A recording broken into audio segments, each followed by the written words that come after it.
In this episode, I'm joined by Jackie Hermez from Accelity Marketing. We're going to talk how she made that leap into entrepreneurship over 10 years ago, some of the trials and tribulations that she's faced as she scaled this multiple seven-figure agency, and what advice that she would have for a marketer that's looking to start an agency in 2023. I'll see you in the episode.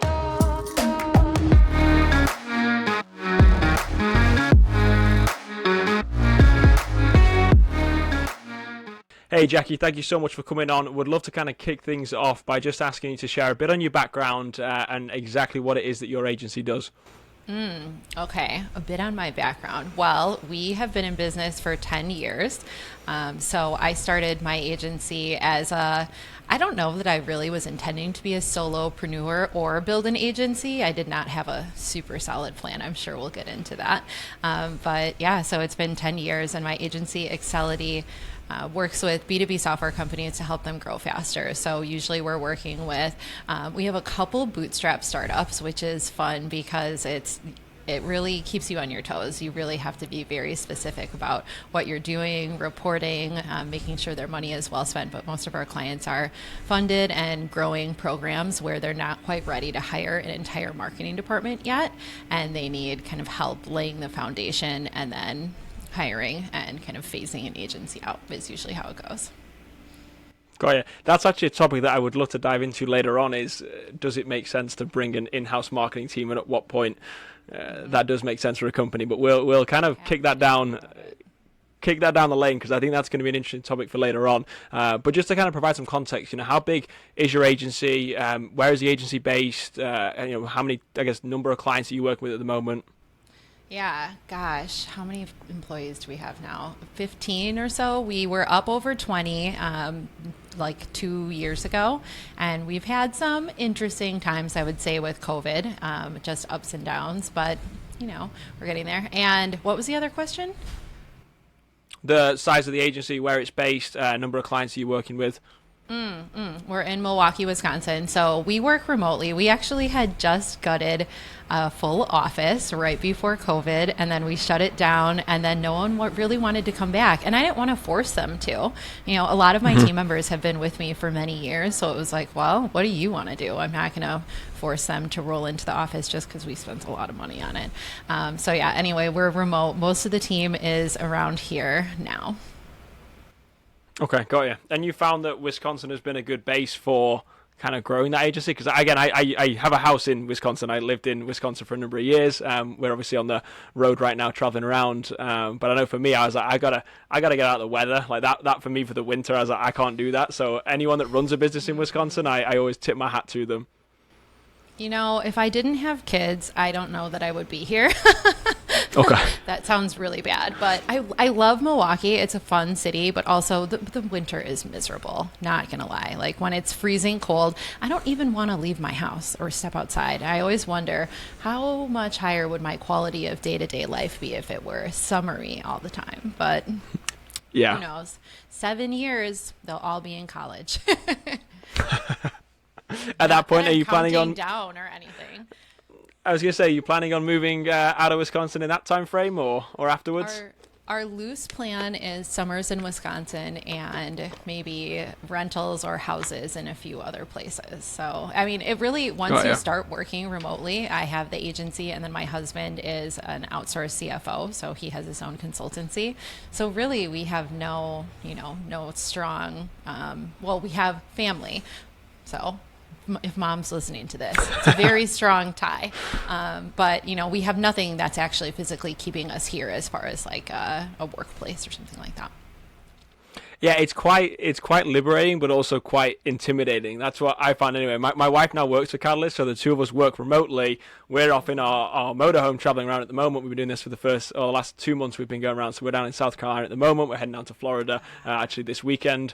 And it's one of those where it's like, we have the whole country to go to. It's quite a weird feeling at trying to prioritize where we want to go. We turned our house in Wisconsin into a rental property, at least for the winters, and it's quickly becoming a conversation of, hey, I don't know if we necessarily want to go back full time or not.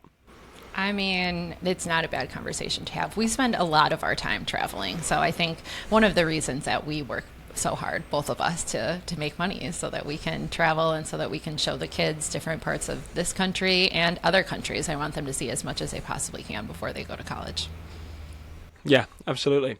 Well, hey, let's dive into making this transition into starting an agency. That's what a lot of people are listening to this podcast to learn.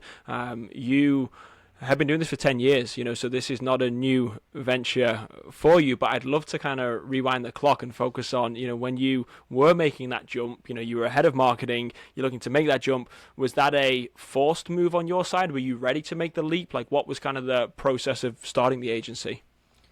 So it was not a forced move. And also, I never really had a dream of starting a company. I think, Okay. I'm going to be honest, I was so darn sick of the job that I was in. I was running marketing at a private equity owned company. And sometimes those companies can be cutthroat when you bring in private equity. It can be hard to stay in that environment. For me, I was in my early to mid 20s while I was there. So it made my career that I got to move up through the company into a place where I was running marketing. And it also was just it ended up being really hard to be there day to day. So I was like, I'm going to start consulting. Like, I'm sick of this. I don't want to do this anymore. I was actually trying to close on a house, and it was a short sale. So it took forever, and you can't switch jobs while you're trying to close on a house. And so I was just sitting there like, when is this going to be done? Because then I'm going to quit. It was literally like the day that we closed, I was like, I'm out of here. And I didn't really have a strong plan, but I did have a couple of clients by that time. And I think that's what helped me know that I could do it. Got you. Funny story actually with that. So when I left my job, we were closing on a house. You can do it. Banks really don't like it. So we actually...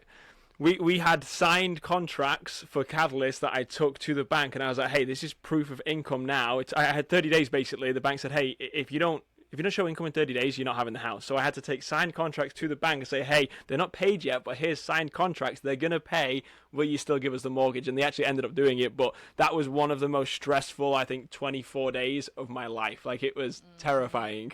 So yeah, very similar experience going through that when I, decided to leave the previous company. Good for you. Our lender told me I couldn't leave. And honestly, I'm kind of glad, because I definitely would have been like, I'm out. Yeah. Oh, gosh. We're going to take a quick moment to pause this episode and thank our sponsors. First, we've got the first sponsor, which is True Classic, the clothing company. As you all know from all of my content, I've been wearing True Classic for the last 18 months, and it truly is the staple of my wardrobe. What I find is that a lot of the clothes that I buy previously were all too baggy. They didn't fit right. The best part about True Classic, not only is it incredibly soft, but for those of you that have broader shoulders, that have larger arms, who just tend to be a little bit more athletic, the fit is absolutely amazing. It makes you look great. And a lot of people call these really the push-up bras for guys. I can tell you, when you wear these t-shirts, you look good. If you're interested in trying True Classic, there's going to be a link in the description of this episode. There's going to be my personal link, or you can go to trueclassics.com/thechrisroach. Go ahead, check out the store. I guarantee you will not be sorry if you start wearing True Classics. If you do end up purchasing them, please let me know what you purchased. I'm curious to hear feedback. Moving on to our second sponsor, which is the Independent Marketer, which is an online course and community that I've created to be able to teach digital marketers how to go out and break out of the golden handcuffs and ultimately launch either their own freelancing career or build it into their own digital marketing agency. In the description is going to be a link to that course. And as a thank you for listening to this podcast, there's going to be a special $100 discount on that course as well. If you do have any questions on that, please feel free to reach out to me directly or shoot me a message on LinkedIn. Back to the episode. So you were working with clients on the side, though, if I'm understanding correctly, before you actually made that jump. Yes. I had started a cookie company, which is a very different ballgame than an agency, but I had run that on the side, and the company that I was working at knew about it, and I had a baby in 2010. Yes. Wow. Just trying to remember my kid's birthday, and when I did that, I negotiated a 4-day work week so that I could stay at home with him. And then as he started going to like daycare and school and stuff like that, I was like, I'm going to keep this 4-day work day. And then I was kind of like building the company on the side. And then I started consulting on top of that, actually. So It was a Got little ya. much, but I did already kind of have the schedule and the structure set up. And I think that's something a lot of people don't do or don't think about. Like, can I renegotiate to a part-time situation, or can I renegotiate working 4 10-hour days? And if your company trusts you, it's possible that they'll let you do something like that. And you were working, presumably, and this is 2010, so I'm assuming this was in an office you were going to for those 4 days a week. Oh, yes. Yeah, because that to me is the interesting thing now is that most marketers don't have to go into an office, and if you do, honestly, if you don't like it and you go into an office, you need to look for somewhere else because there are so many companies as a marketer that you don't have to go into an office right now if you don't want to. So now there is this enormous opportunity, and you can start to actually build up a book of business on the side. I call it ninja consulting. It's a way for you to start building up that book of business, and you don't have to necessarily make it very, very public knowledge. You can start to build, even with past relationships with, even if it's, just SaaS, early stage Series A SaaS companies, if it's pre-revenue SaaS companies, trying to start that book of business. But there's this huge opportunity right now for marketers to start building on the side. So to hear that you're doing that even in 2010, that seems almost against the grain of what most people were probably doing because it was so much more difficult then to do that, whereas now there's really no reason to stop you doing it. Yeah, I mean, so like my company has a policy that we support side hustles and with two conditions. One, tell us about it. We want to know, and we want to, be able to support as well. And two, not competing or trying to take our clients or anything like that, which most people wouldn't. But, that one seems like kind of a no-brainer. But I would say over half of my team, I think at this point, has side hustles where they're doing some contracting, or one just started like a wedding-related business. And it's like, cool, I did it. I've been there, and I fully support them because I knew that I was still showing up and performing at work. And the cool thing about starting on the side is that I got to understand what it was like to actually start and run a business, and it gave me a lot more empathy for the company that I was working with or working at, and my boss, and how they had to make decisions and stuff like that. Because you really, it's very easy to be like, well, they're paying me so little, and this company makes $80 million a year. Like, why am I only making 50K? And it's like, well, there's a whole heck of a lot that goes into running a company that doesn't just involve paying you. Oh, absolutely. Yeah, there's a lot that's involved with it. I always say I've been very fortunate in the fact that I've actually never worked for somebody. I've always gone from, I started a SaaS company that was then acquired, then I went and partnered with a development agency, I became a partner in that, scaled that, and then exited basically my shares of that company to start Catalyst. So I've been very fortunate in the fact that I've never really had to experience that, but it also gave me a lot of insight into what it's like running a business. And that's where, again, the last 2 years with Catalyst, we've had a lot of success with scaling Catalyst, but it's not a coincidence. It's because of all the failures that we had kind of going into that. So as you can learn on the side some of the mistakes to make, some of the things to do well, when you then get to that point where you're ready to jump in full time, hopefully you can de-risk it to a point where you're almost confident. Because I don't think you're ever truly confident, but you get to a point where you're almost confident to make that jump. Yeah, I've seen people and had friends that made the jump without having anything really done. Like, I just have an idea and I'm going to go do it. And you can do that if you can handle the stress and the pressure of it. And if you have money, right? You probably can't do it if you're like already kind of broke, unless you're ready to go bartend, drive for Uber, and respect, if that's what you want to do to get it done so you can start your company, cool. But I think there's a lot of things that you have to think about that don't involve just like, I'm going to follow my passion now without a plan or any customers. Yeah, absolutely. And I don't think every marketer has the skill set and the almost the attitude and the wherewithal to become an entrepreneur. And this is something that I've been talking to more and more about, because a lot of marketers reach out to me and they want advice on how to start their agency. Some of the marketers, transparently, reach out. I'm like, in my opinion, you're probably not going to be successful running an agency. I don't tell them. In my head, I'm thinking, this to me just isn't, I don't see what I would look for in an entrepreneur to do that. And I don't think you necessarily have the wherewithal to continue on to do that. That being said, there's nothing to stop you earning $5,000 a month on the side if you choose to start freelancing. So there are a lot of options out there that don't involve necessarily making that full jump, because if everybody made the jump to running an agency, and there's no chance everybody can be successful, there's still going to be the competition levels. So it's about figuring out, where you think that your time is best spent. And for me, there are a lot of great agency owners out there, but not everybody is going to have that success, because for everyone like yourself that has an agency that's been in business for 10 years, there's 99 other people that have failed, and they don't get showcased. Nobody talks about them. And that's where, again, when you talk about startups, there is a lot of risk associated with this, especially in that first 12 months. Let's rewind and look at when you're making that jump. You've got some income on the side now. You've obviously been working full time. Do you mind me asking what your salary was at that point, how much income you were making on the side, and kind of what the thought process was in terms of, I'm ready to make this jump, but I need to make X amount to survive? Yeah, I think I was making about 80K at that time. I think. Yes. I don't know. The specific number, I don't know. Like at my full-time job. And then I was making maybe $4,000 or $5,000 a month. I had two main clients on the side. I had two main clients that I was doing work for, but it wasn't as much strategy work. It was more like writing, and it wasn't like the advising on the entire marketing program like I wanted to be doing. Mm-hmm. Okay, so at that point, part of that question. Wow. No, I was going to say that the two-part questions. At that point, your freelance income is basically, after taxes, it's a wash.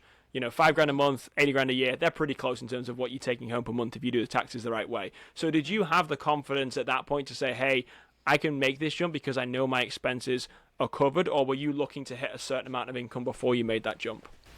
I didn't have the confidence that I was going to be able to immediately replace it, but I had the confidence that I would be able to figure it out, right? So, for example, one of the first things that I did is I was renting a lower half of a duplex at that point, and that short sale I was telling you about was buying a duplex. And so what we did is, oh God, this duplex, it was like crooked. It was in front of a water tower. It cost $105,000. Not the highest quality home you've ever seen. We spruced it up and rented out half of it, and we actually ended up getting more in rent than we were paying on the mortgage. So in just like a very small amount, right? So immediately my housing costs are gone. I also had bartended all through college. I knew that if I needed to, I would go get a bartending job or do whatever. And there were points where I was like about to do it. Like, where can I bartend where I might not run into people that I know? Because I still had, an ego, and I was like, oh, I'm an entrepreneur now, So I didn't really want to be like bartending for my friends still at that point. But I didn't really have a plan, but I did have the confidence that I would be able to either cut my expenses or make money in other ways to figure it out. Like every time, the first couple of years that I was running the agency, every time I wanted to do anything in the house, I'm searching Craigslist, I'm painting furniture, I'm selling our current furniture to, redo parts of the house. And my husband at the time was always like, you want to do it, you can sell something and make enough money to get a new couch, go for it. And I was like, cool. It was like a challenge, but you have to be ready to make those sacrifices. We had a pretty nice car at the time too. Between the two of us, we had two decent cars. We sold one of them and bought the crappiest car with cash. It was like a seafoam green car that it was like sitting on a lot, and they were like $4,000, or it was like $3,500. Here, take it. And it was like, oh, it was a hit to the ego, but it was something that we had to do, Why do you think that you had this drive to go through that? Because explaining this to someone that's listening right now, I'm thinking, you got a cushy job, you didn't like your job. Why not just go and get another job? What was this sudden drive to say, all right, I'm going to sacrifice, I'm going to sell my car, I'm going to sacrifice, I'm going to lower the standard of living that I have right now in order to become an entrepreneur so I can work more than I was most likely working as a full-time employee anyway? Like what innate kind of characteristic do you think that is? The drive is something that I always had, and I think it even displayed when I was working for other people. I don't know that I actually ended up working more for myself because I was working all hours for the software company that I was working at, and they had promoted me through like being pretty entry level up to running a department, and that's why I was making 80K running a department. Usually you can't actually hire a head of marketing for 80, and now today there's absolutely no chance. But when you can promote a recruiter who has a marketing degree to work on the product, to product marketing, then to running marketing, well, they kind of got a steal there. So the drive, I mean, I was already doing that stuff. And then the time that I remember really wanting to have my own company was I was running the cookie company, and I was like cruising around on a sunny day making cookie deliveries, because that's what I did at the time, like making deliveries to grocery stores. And I was like, what would it be like to just have my day be whatever I want it to? Like, look at this. I'm not sitting in the office in my business clothes. And I seriously remember standing at the pump at a gas station, and I was like, this is cool. Like, if I could have this kind of flexibility and make my own schedule every day, what would I give up? And it was just like that little seed that planted in my head, and then, it grows and you keep thinking about it. I also wanted to do more traveling. I had a dream that I wanted to be able to go to New York and show the kids the city for like a full month, where we'd like take the bikes out there and the dogs out there and just like live more like locals than, being in Wisconsin all summer. And we ended up doing that too. So it was just like these little seeds and these little nuggets that grew into like, I'll do anything to have the level of flexibility and just to be my own boss. I think the flexibility, yeah, like you say, it's a huge part of it, and it's something that it's very difficult to quantify that with a dollar amount. And that's where a lot of people, they come to say, hey, I want to start an agency, I want to start, contracting, I want to be a consultant, I'm making 100 grand a year, but I didn't need to make 50 grand a year if I was a consultant. So that's pretty doable. Like, it's not particularly difficult, to be honest. 5 grand a month is pretty easy to do as a consultant. Like, these are not massive numbers that you're going for. And that's where, again, the level of freedom you get, the ability to control when you work, for me, is the biggest component of this. I'm traveling around in RV right now. I tend to work in the evenings, to be honest with you, because it's nice out. And during the morning, I want to go for a run. I want to go to the gym. I want to be on the beach. I don't want to be sat on a computer all day, having to do that, during the nice weather. And if I have meetings, great, but otherwise, I can just work in the evenings when it's more chilled out. It's quieter. I don't have people blowing me up on Slack the whole time. So that, for me, is kind of the schedule that you do. But you can figure out, what kind of schedule you want to set with that. Are there any other, I guess, large factors of running a business that appeal to you? I mean, my income is up to me, right? And so there have been years where I've made a lot more money than I thought I would ever make. There have been years where I made next to nothing because I decided that I was going to reinvest in the company. Or gosh, a couple of years ago, we lost a client that was like 40% of our revenue because they laid off their entire marketing department. And then they didn't want to pay the hundreds of thousands of dollars that they owed us. And I was like, oh God, that year I didn't make a whole ton of money. However, I keep going because I know that it's within my control. And it's like, whenever there's something cool that I want to do, I'm like, all right, how am I going to make more money so that I can go and do this? And that's just it's not a driver that you have in a corporate job. For someone that's looking at this on the outside, they see your LinkedIn profile. I think it was 100,000 followers. You have huge success with this. You've been in business for 10 years. You've got a multiple seven-figure agency. Over the last 10 years, do you think you've made more money as an agency, or would you have made more if you'd kept on a corporate path? I honestly might have made more if I was a like CMO at a big tech company or something by now. I started my career at GE. And I looked at the people that worked at GE, and I was like, dude, I could be one of those people. Like, I have confidence in myself that I could get wherever I wanted to go in my corporate career. But yeah, I do think I would have made more in a corporate career if I had set myself up in the right way. But that's not, I don't know, that's not, what I'm looking for here. If it was only about money, I wouldn't be doing this. I was going to say, is there any amount of money that would make you swap the last 10 years for being in corporate compared to what you did?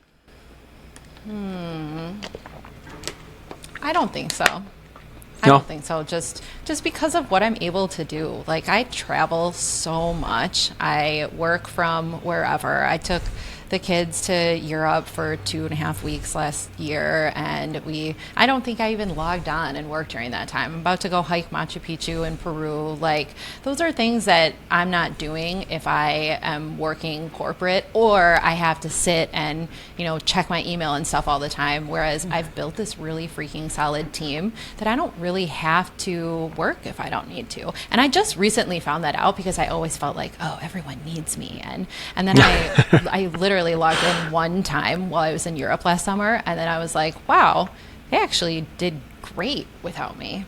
Maybe I should go away more often. Yeah. And are you with your kids? Are they homeschooled then, or are you pulling them out of school for that? I do pull them out of school. Actually, Okay. the school doesn't love it. I was gonna. But you know what? I'm a big fan of you getting your education out in the world. There's so much that they're learning that they're not going to use. And I don't pull them out of school. I try to do it over vacation periods, or when they have long weekends or whatever. But I absolutely will pull them out of school to go on a trip or go see another country. Or these are opportunities that, they are probably not going to have for a while when they're adults, because they're going to be, trying to make their own money and fund their own lives. They are all like, we're coming back to go on vacation with you. And I was like, we'll see. We'll see about that. See if you're invited or not. Yeah, no, I'll invite them. Although I was such a beast as a teenager, my parents said, I'm never going on vacation with you again. And they held to it.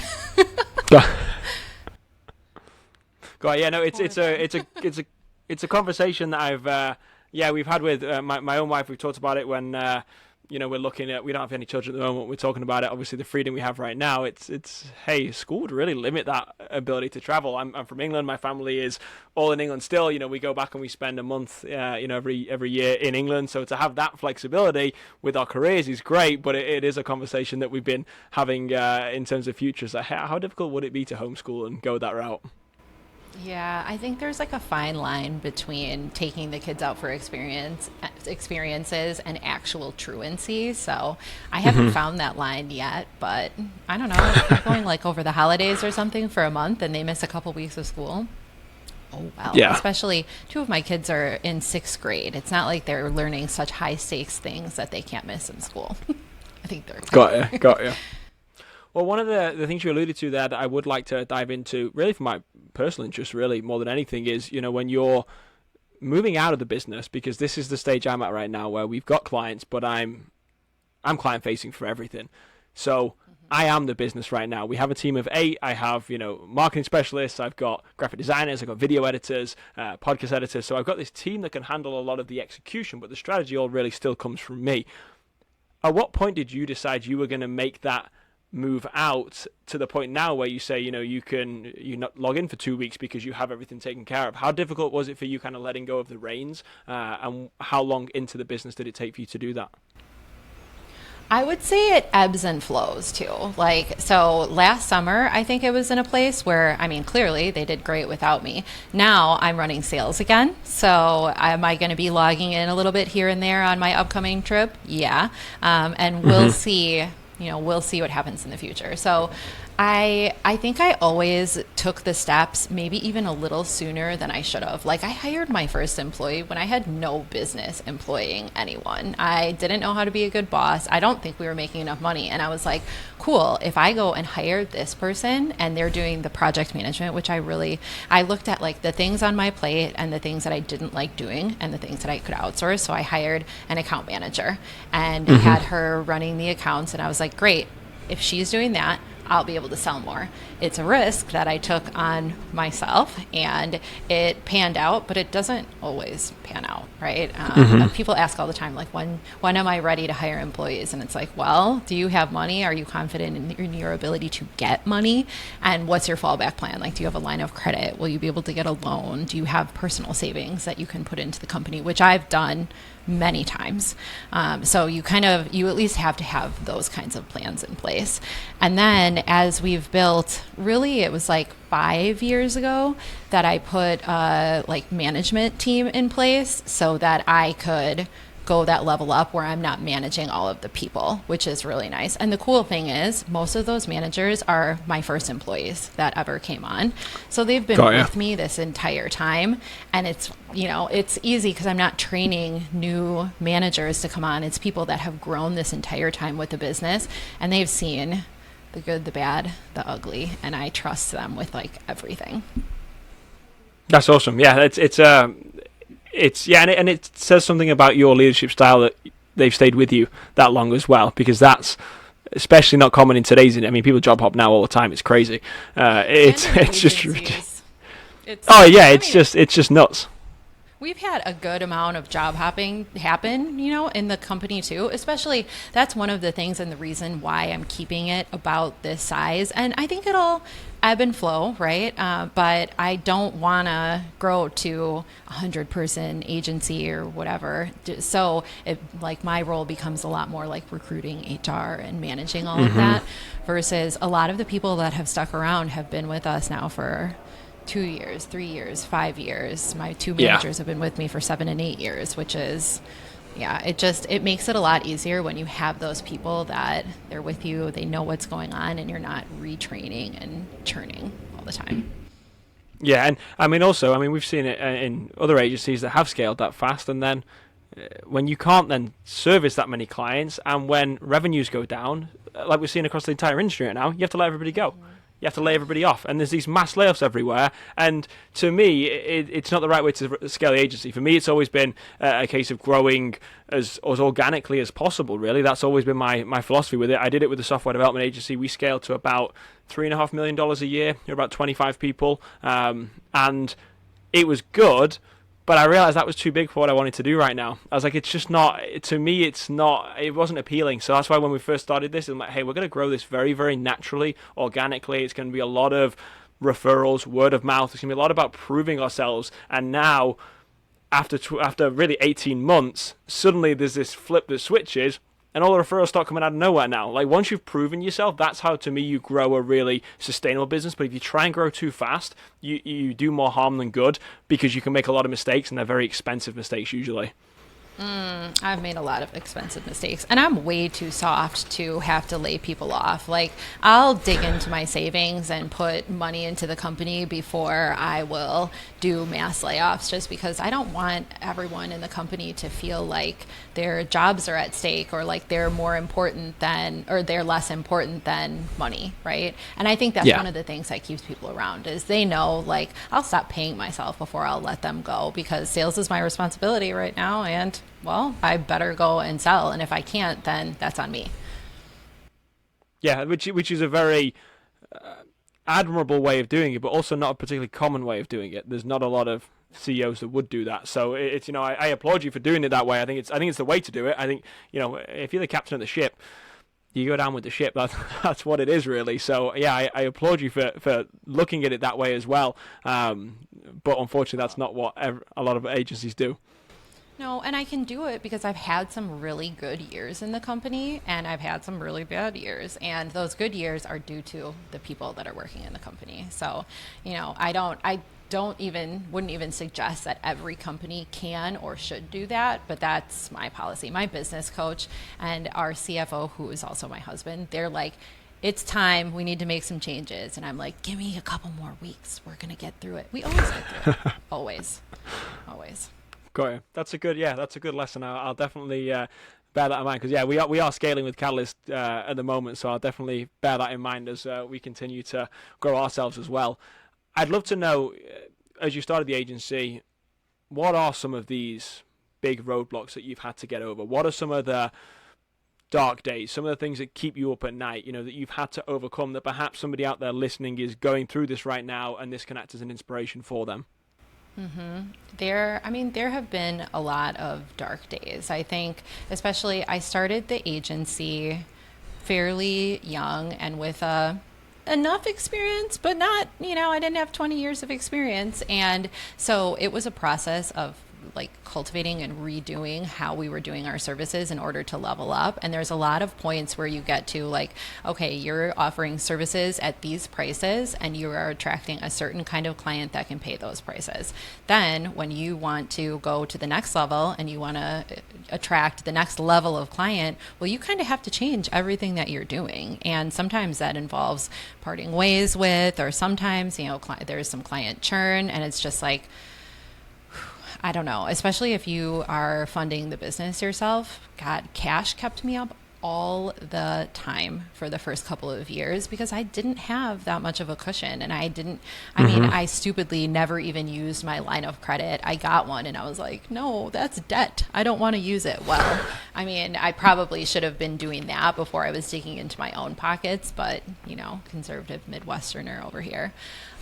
So yeah, I honestly, and I think that money stress is one of the toughest kinds of stress to deal with, because when it's like, it's your livelihood, it's your money, and it's also other people's livelihood, and you're responsible for it. It's like, yeah, it's hard. Gosh, what were the other challenges? I don't know, selling and growing the company and raising prices was always a challenge. I think I started at like billing myself out at like $60 an hour or something. Well, that does not make an agency, Yep. I priced very poorly. I also have made some quick decisions that have not panned out. We hired an outsourced sales company once for like 6 months to generate leads for us, and blew like 50 grand, and I got one $2,500 contract out of it. We wouldn't even take a contract of that size anymore, but it was not, I was really like trusting and like, oh yeah, this is going to help us grow. Well, it didn't pan out. And like, what are you going to do to recover from that? Because in your first few years, a $50,000 mistake is a huge freaking mistake. And is that, from looking back on that, were you looking for the quick win? Is that why you went for that? I was trying to figure out how to start a sales department without me having to do it.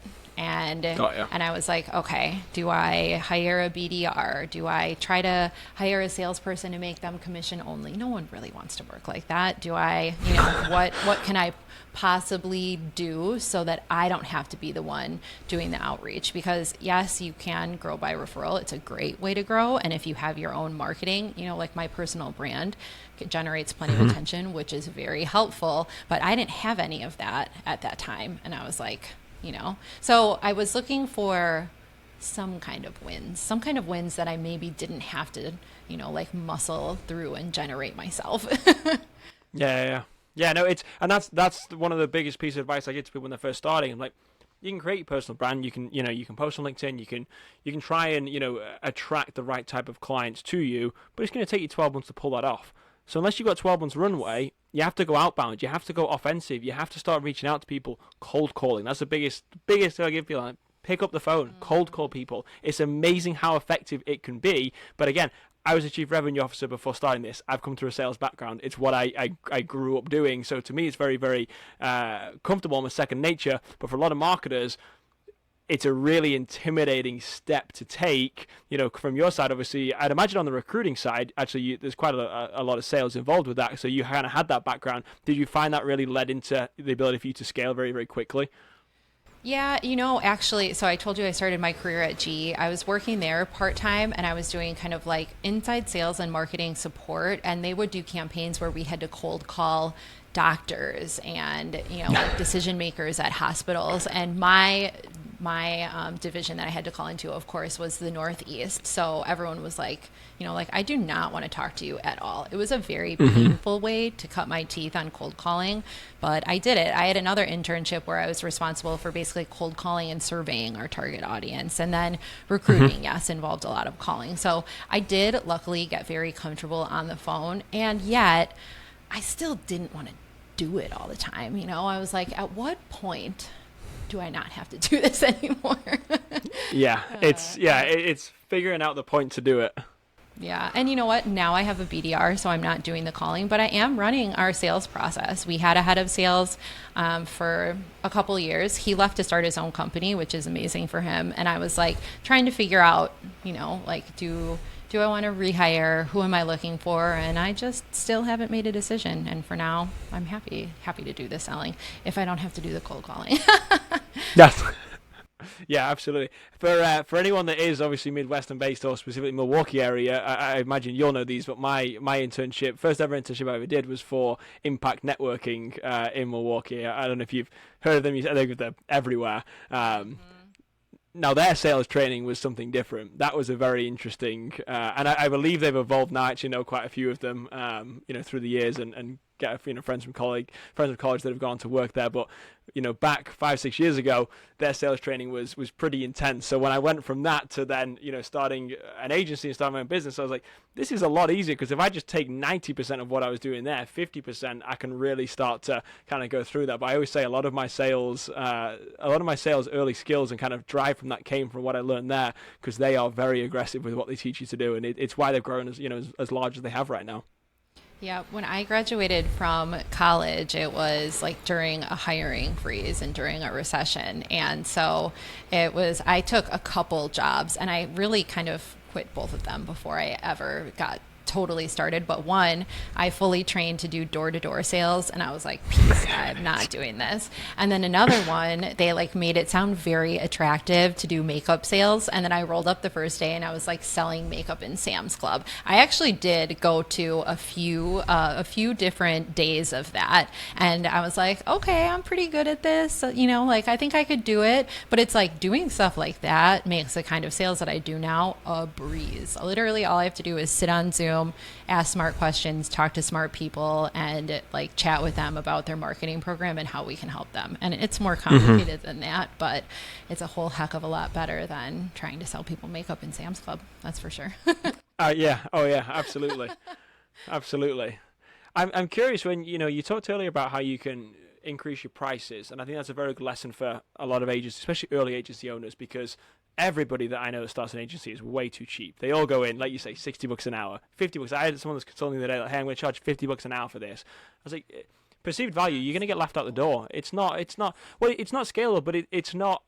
You put yourself in a lesser position and you attract the wrong type of clients, like you mentioned earlier, from doing things like that. So at what point were you kind of increasing those retainers? At what point did you feel comfortable? Was it a certain number of clients that you worked with? Did you find that the clients you were working with were getting bigger? Were you attracting larger clients? Like, kind of talk through those levels that you've kind of gone through to get to where you're at the moment.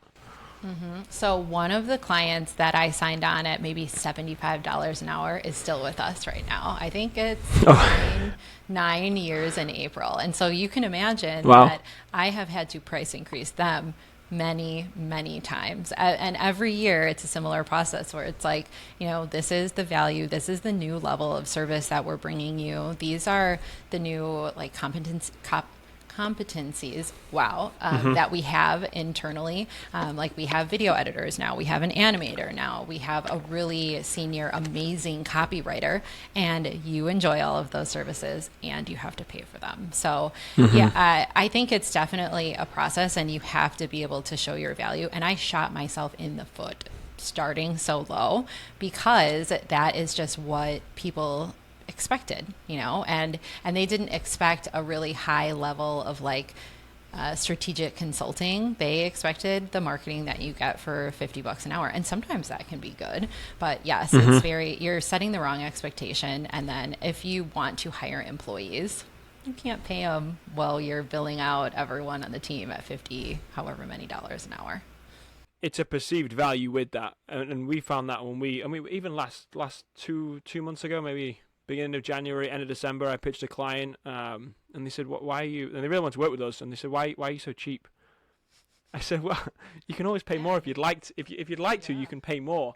But it was one of those conversations. Actually, you're right. Yeah, so we increased our prices again in January, and we just continue to do that. Then now they were in New York. They were a New York VC backed company, and they just said, listen, the bids we're getting in New York right now, you're 20-30% below them. Like, you need to increase to be able to do that. And they're like, hey, we're going to refer some clients to you, like, go higher on those kind of things. But it's another wake-up call, and that's where, again, I think coming from Wisconsin, there is this conservativeness. But when you start working with New York clients, with San Francisco clients, what the level and the quality of the service that you offer, that same service out in New York, out in California, it's twice as expensive. It's 3 times as expensive. And we found that the bar for agencies honestly just isn't that high.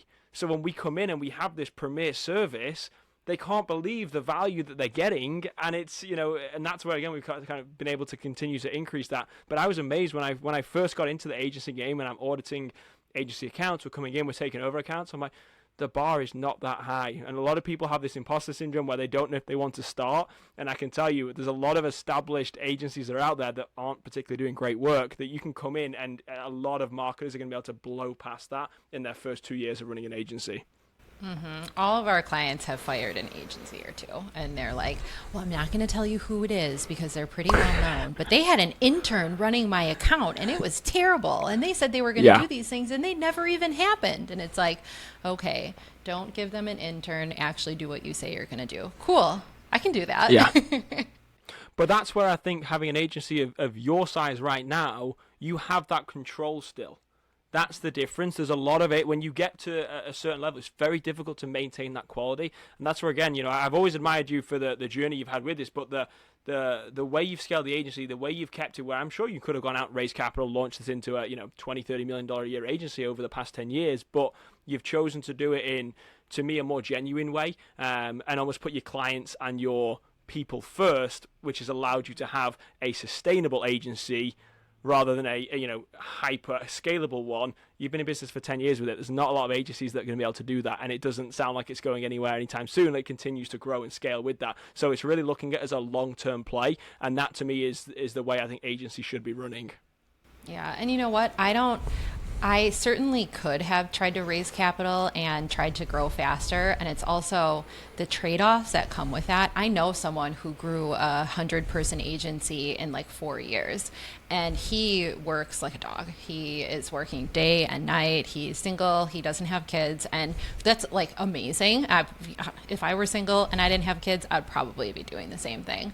But I've also learned that like I want to pursue other things. I'm a reader. I want to sit down and read every night. I want to kick it with my kids. I want to travel. My husband and I are kicking around a software product idea. I have a million ideas of different things that I could do. And it's like, I want to maintain that freedom, and I would be scared to give it up if I have to, go. I couldn't go back to like 60 hours a week in the agency. I don't think I would like it anymore, honestly. And that sounds bad, but.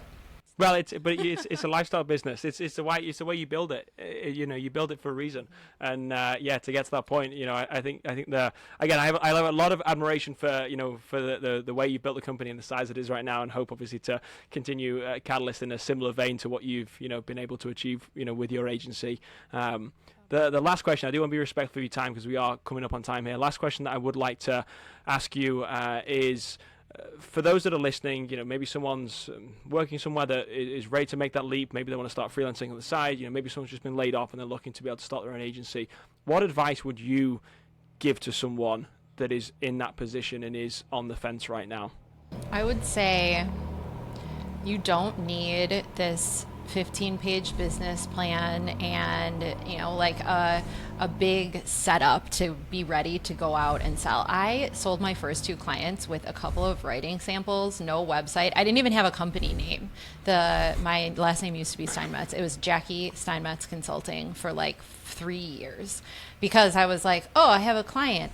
Oh, I need a company. Oh, here's a company name. You don't really have to do all of that. And I think that people stall because they're like, I've been thinking about this forever. I have my business plan. I have a website together. I did all of this. And it's like, you could have gotten started a long time ago. So to me, it's go out, start having conversations and see what kind of interest you can generate and business you can generate. And then you can make the decision from there, whether you continue to do it on the side, whether you want to scale and hire employees or be a solopreneur or not do it and stay in corporate. It's up to you. But you give yourself options when you have those conversations instead of just sitting in your own head and guessing. Yeah, absolutely. Well, I appreciate your time, coming on the podcast, and really appreciate the insight that you've been able to provide during this episode. For anyone that's looking to learn more about yourself, your story, follow along. Obviously, you produce a lot of content as well. Where can they find you? LinkedIn, I spent maybe too much time on LinkedIn, but if you hit me in the DMs there, I will respond. Also, JackieHermez.com is where you can find out about, lots of different things. Speaking, my podcast, the agency, and you can reach me there too. Awesome. Well, I appreciate it. Thanks so much for coming on. Yeah, thank you. It was a great conversation. And that concludes this episode. If you have any questions, please head into the comments where you'll find all of the available links. If you have any questions on our sponsors, all the links will be in the description. Please stay tuned for the next episode.